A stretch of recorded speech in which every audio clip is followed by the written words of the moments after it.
Hello and welcome, everybody. Welcome or welcome back.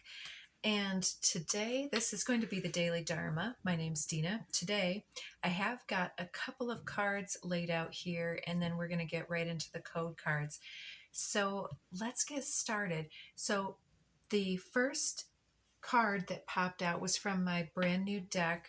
It is a couples edition, but it seems to be talking, there's some pretty spicy messages. I apologize for the language if it's not your thing, but this one just wanted to be seen. It says, "You are not being heard. Say that shit louder." So maybe somebody's raising their voice here. Maybe some type of limit has been set and overlooked, or maybe there's a misunderstanding and somebody's not really paying attention, and you're like, yeah, well, I cut off my hand today. And they're like, oh, that's good. It's like, hey, hello, Earth to whoever. Are you present? So let's start with the Akashic Tarot today. Underneath the deck for the theme seems to be the Three of Scrolls, which is scrolls are the swords, the intellect, the air suit here. We have somebody, it says setting your course. We have somebody here on the ship with their telescope setting their course for success, apparently, with this beautiful sky in the background, the beautiful rainbow behind, which could mean that you're really chasing dreams, chasing rainbows, as they say, looking for something softer, gentler, and intending that your path moving forward be a little bit easier to handle, moving to calmer waters, or trying to gain some common ground and say, instead of feeling off adrift without a place to set and moor your boat, so to speak. The three cards coming out, we have two majors, which we've got number 13, the number of integration at 222 on the timer, by the way.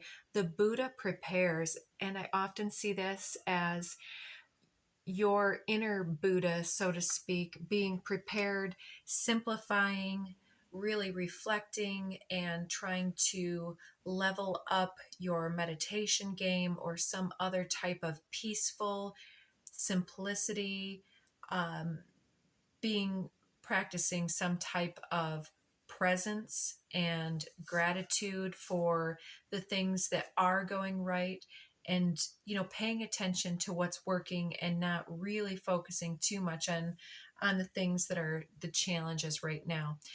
I think that this also talks about, in that way, that's some type of big feat for you, not like your feet and toes, although it might require grounding, because we've already talked about looking for ground, common ground here.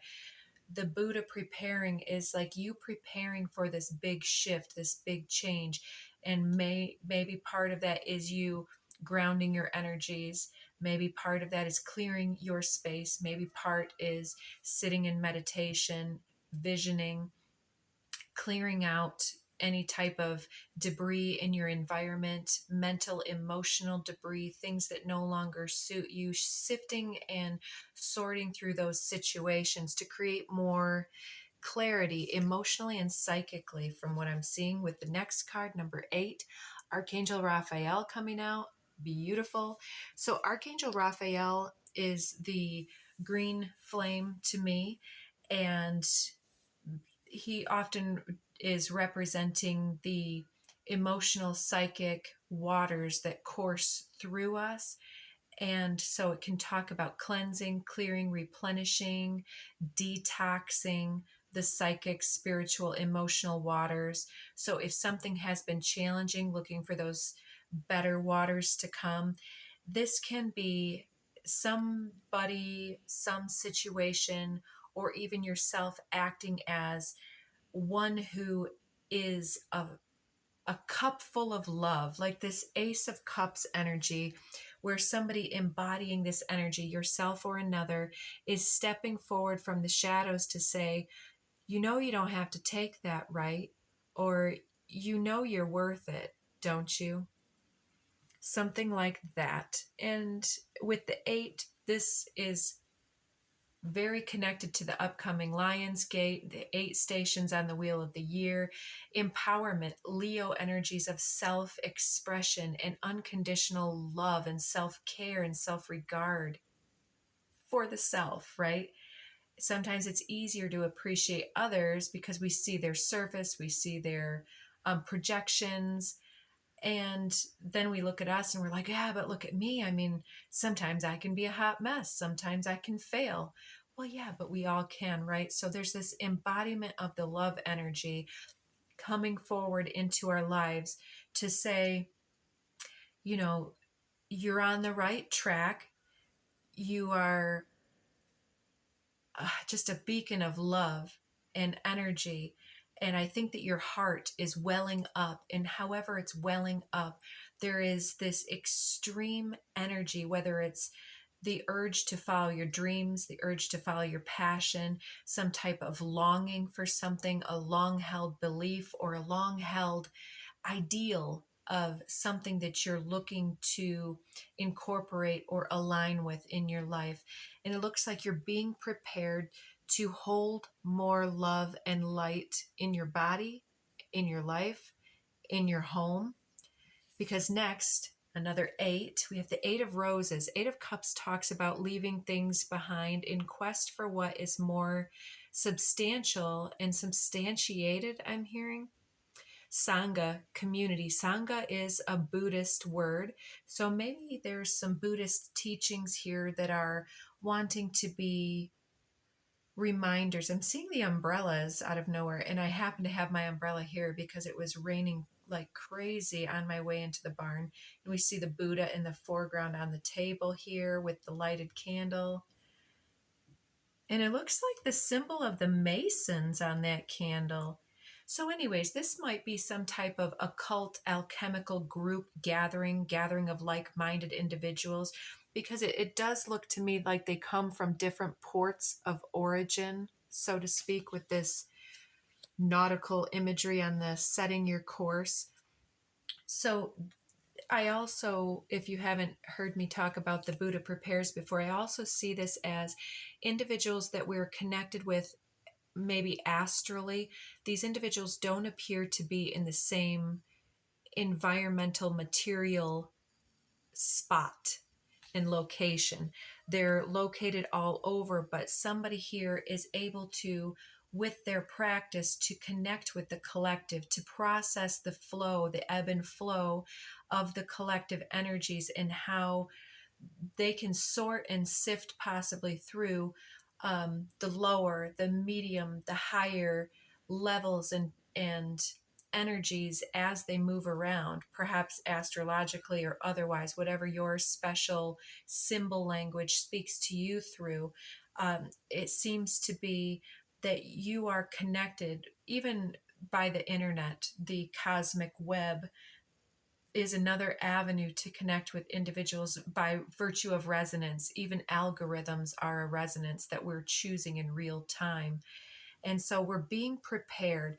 So it's important to, in that regard, monitor and take very seriously the information that we're willing into our lives, that we're focusing on. You know, we can get lost in looking at some material that takes us into a specific vibration that's very far away from our intention, or we can intentionally look for information in one specific direction, and we can sometimes take ourselves in the wrong direction by taking in too much information and then not taking the proper rest and integration time or connection with our own meditative practice, because information is just chatter if we take in too much without integrating, applying. It's about keeping it simple. The more opinions and stories that are rolling around at the same time, the less cohesive energy that we can really apply and integrate. So there's also, we're being prepared to reconnect with our Ace of Cups, self-love and love of singular others in the personal level, as well as love of the community. So it's like the pink and the green here. The pink at the heart here is the self-love, and the green extended out in the hand here is the love of the collective, the green heart space. But the pink is at the core. So increasing the self-love here, the inner courage, the inner light, trust, hope, and belief is going to help you to connect both astrally with helpful, loving influences, totems, energies, elementals, whatever, and also in our community with those like-minded individuals that want to also extend their cup of love, platonically or otherwise. So let's get a couple of cards from the code deck on each of these. So what does the Buddha here, what are we being prepared for in these Buddhist type ways? Integration, the number of integration, correct? Number 30, stepping out. Integration helps us to support and embrace every aspect of ourselves, allowing what we perceive as positive and what we perceive as negative to harmonize into a balanced symphony of life. That is gorgeous. Yeah, so the good, bad, and the ugly. Underneath the deck, we have healing here. Anything else here about what we're healing and integrating? Earthly matters. So again, with the simplicity, we could be integration in earth. We may be talking here about blessings that are coming in, shifting, changing dynamics, something in the real world. It might talk about some new thing that is coming to us that's something we may not have thought that we were ready for, something hitting us smack dab in the face. It's kind of like, whoa, where did this come from? But you manifested this, and you've been preparing for this. You've been setting your energy for prayerfully to envision this to come into your life. And it may have come through in a manner or a time where you thought, oh, well, this isn't quite right, but everything seems to be in divine order. Underneath, we have alchemy, number 8. I'm loving the 8s.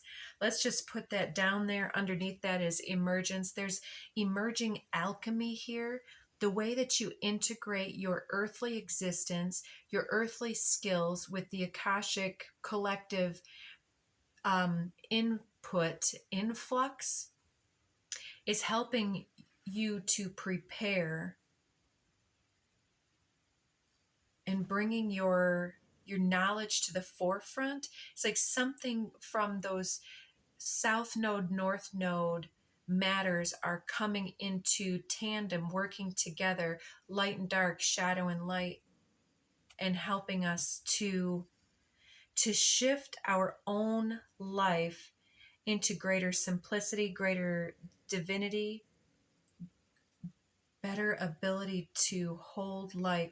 And it seems to be asking us to shift something, to move away from one thing and move into the next phase of our journey. So we may be leaving something behind and moving in a new direction, whether that's a job, a person, place, thing, environment, a way of being, a way of seeing, thinking, feeling. Let's see what Archangel Raphael has to say. I want this one. Solar plexus chakra. So this is the solar plexus connected with the earth here, or excuse me, I see earth right here next to it. Solar plexus and heart being next to each other is reminding me that there are many individuals that, due to either fears or previous hurts or pain or experiences, when the heart becomes sort of suppressed or pushed down, like, oh, you've led me into so many directions that have hurt, I'm just going to focus on my spirituality and not on love. And or some individuals that will suppress the heart and they will concentrate on their will. Well, what am I going to do today, and how am I going to get out and grind? And it's like, we're being asked to allow that solar plexus will to be fueled by the heart, and not as an either or situation, but integrating and balancing the will of the divine. Let your will be the divine's will working through you in some type of a way, which is very difficult, right? Under the deck, remembrance and root chakra, delight and throat chakra, Gaia, a lot of little things there. But with remembrance here, this is that north node, south node information with root chakra in particular, the things that have been foundational in our experiences and what things have been delightful, good memories. And I think that it's like remembering all the memories, it says, as everything we've gone through as a soul and body, providing us with valuable information and tools to flow gracefully with and in this life. And 38 reduces to an 11. That's another 8, though. We have integration is 30, alchemy is 8. So remembering how to integrate alchemy into our everyday life for an optimal ability to align our will with the divine love and light energy that wants to speak here. How are we going to embody this love? Merkaba, yes. Merkaba is the auric field that surrounds us, but it's also our ability to traverse the cosmos. It's the container for our subtle bodies, and it's comprised of all of that energy. And that's what I'm seeing with this astral realm, like each one of these individuals just buzzing around in astral in their Merkaba field here. And so it helps us to be able to move throughout consciousness, to traverse into other layers of reality and dimensions, activating our access to our Akashic inheritance as well. Yeah, across time and space, through North Node, South Node, other incarnations here, and between past, present, future timelines that we're embodying and embracing and holding space for here as we charter this new upgraded course. So, merging totality of our experiences into our present to serve our highest purpose. Yes. So that's exactly what we're talking about with this, that highest purpose being like, I am that I am the love and the light. I am the light and the way. Underneath, romantic love, heart chakra, and magic. So for some individuals, this is going to come through as like the feeling of deficit, the feeling of not having enough, pushing one away to quest for something bigger, better, or the quest to integrate and level up an existing situation. But I think for more individuals than not, this is a situation where you were not necessarily expecting it to happen in this moment, but suddenly there's either this chance meeting or this eureka moment or an interconnected moment where it's like, yeah, I do want to be this heart-based warrior. I want magical love and being in love with life to lead the way forward. It's like the chakra rainbow in the background of that setting your course is like talking about the gentle activation of where you want to go forward. So romantic love just popped off the top and flipped around. So there's something turning on its head, perhaps in one-to-one partnerships, but it doesn't have to be for all, as this is a general reading. Healing is popping out here, and Raphael is the healing energy with that green flame, the emerald. Is it emerald? Yes, the emerald energy. So you may see energies while you meditate. Some individuals will start to visualize by nature of, as we get into the zone, then we'll kind of perceive just darkness. And then there might be like flutters of colors, bubbles, orbs. This can be in astral because for those that don't know, it's like the pineal gland also has rods and cones, which are those things within the actual eyeballs that perceive color, black and white, depth, and they are the visual perceptors, and they help us to take in light codes and produce images that the brain can process. So the pineal gland is imbued with those same things, but it doesn't have, it's blindfolded, I want to say, like blindfolded, like Lady Justice. And so the third eye can be, it can be clouded, it can be cleansed, but it can also facilitate great inner sight, visions, and seeing is believing.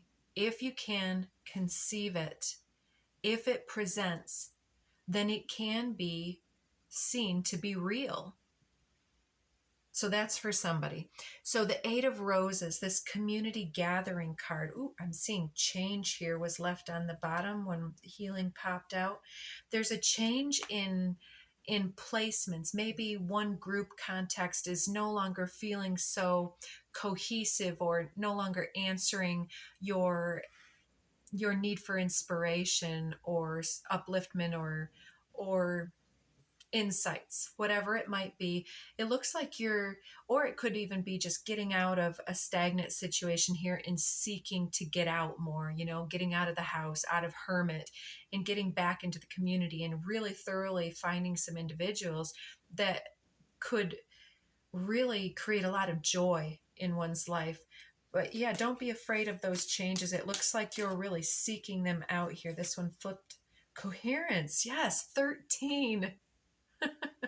That number of integration and coherence. If you're inspired to, yesterday the daily dharma and the channeling was about uh what was it, convergence and divergence, and we talked quite a bit about coherence, which is literally the ability for waveforms to be in harmony or unity at 2222 on the timer, or whether they are out of alignment and kind of discordant.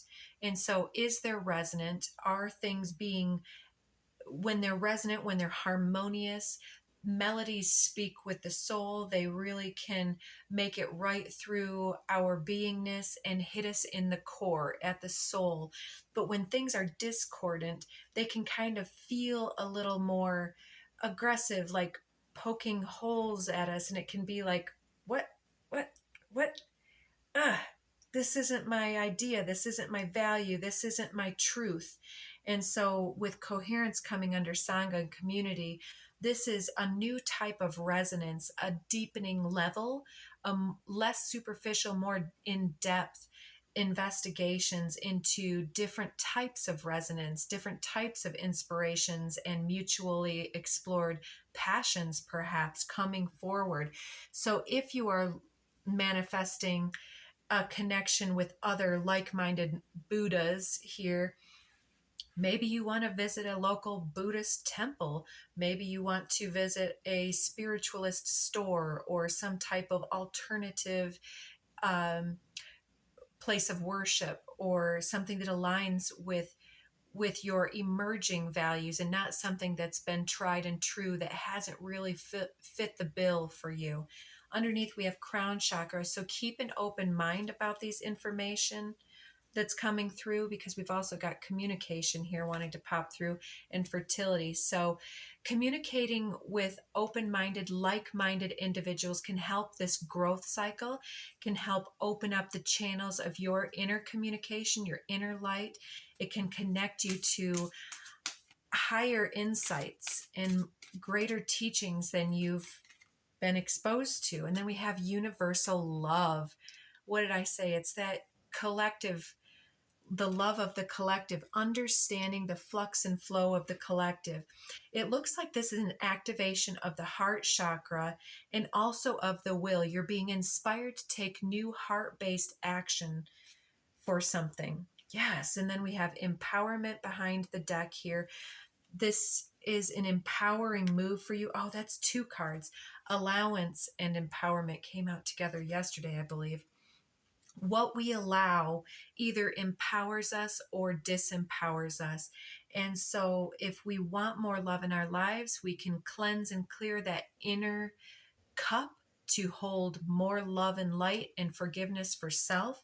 And this allows us to reopen our mind to the needs of the heart, empowering our Merkaba field, that energetic field that we are. It reinforces our path and our calling.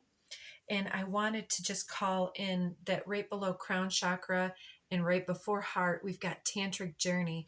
So for many of this is what I'm talking about here with this inner self-love, that pink, perhaps even fuchsia pink coming through. That to me is the higher heart, the divine universal love that's speaking to our higher self and our anchoring into spiritual integrity and intentionality, higher consciousness and compassion for all beings, even all materials, and even the rocks and the stones.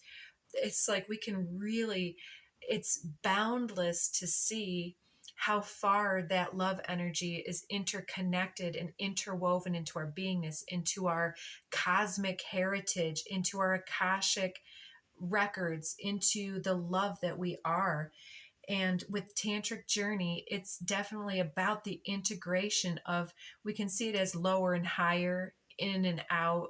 But with that law of correspondence, as Thoth says, it's like there is no up and down or in and out or good and bad necessarily. It's all just light and how we reflect and refract those light codes. And with tantric journey, it's about the up upward thrust from below and the downward thrust from above, coming into hopefully the heart space. But for some, as was said, it can be still operating at the will center. Oh, well, I don't want to be harmed or hurt, so I am going to do this. Or because I want love and companionship, then I think that I must have to bend and manipulate and change myself. Those are will-based assessments versus self-loving assessments of, all I have to do is get rid of all the masks and, just accept me for who I am, and that's the power of that tantric journey when it's really turned on into the divine counterpart that we can be for ourselves. First and foremost, when we are in that powerful leveling up with Spirit's advisement here, doing all those good things, setting those powerful intentions, we can feel like, oh, I'm just at the beginning of my journey. But when you're in that flow, you're in that zone and you are a magnet for that love to find you back in return. And so, not being limited by seeing this as only something that could come through as a new lover, and extending this to friendships can really be an empowering quest. To befriend the self, to be your own best cheerleader, can be part of that journey for you. But it's definitely time to simplify your life and to make a plan and execute a plan to get out and do something that's going to bring you more opportunities in love, romance, friendship. Community building is bonding, it's connection to our earthly realm, and giving gratitude for everything that is available to us takes us getting out of what doesn't work and being open-minded and open-hearted to what the universe would surprise us with and delight our senses with. So, okay, little disclaimer, I do have a new deck, the Rebel deck. Incidentally, it ends up being the couples edition, which wasn't really what I meant to do, but there it is. But anyways, it's very spicy and sassy and has some adult language, so I hope that you are not offended. If so, I would watch the end of the video because that's what we're going to end on today for you guys. Ooh, we have Go Solo. So if you're the only one that's inspired to go out into this group setting, don't hold back. Go by yourself. Go to dinner by yourself, you know? Oh, yeah. And also on the back of the deck here, it says, do the shit they asked you to do forever ago. So perhaps your guides have been pushing you to get out of the house and it's time to do it. Ooh, and it says, keep shit clean. Gross bathrooms and dirty floors suck. Do they? They do. And so maybe you got a clean house with this simplification to get your energy fields all cleaned up, to prepare your space and environment for new friends, families, lovers. Cleaning up your space is a great feng shui way to attract that energy of other energies that are clean. It helps to be clean ourselves and detox ourselves. But if we're all detoxed and we go back into a nasty environment, it influences us. So we're being asked to take assessment and clean up everything around us and to set a new course for success, for love, abundance, and mutual receptivity. So it looks like this is fun and exciting for everybody. We're going to leave it here. And if you're inspired, if you like this message, please help us to keep it going. It's free to engage. All you need to do is hit one of those buttons on the screen. Let us know what you thought. So take care of you. Love you so much. And I appreciate you more than you can know. Take care of yourself. Check out other messages. And we'll see you again here next time. Bye, guys.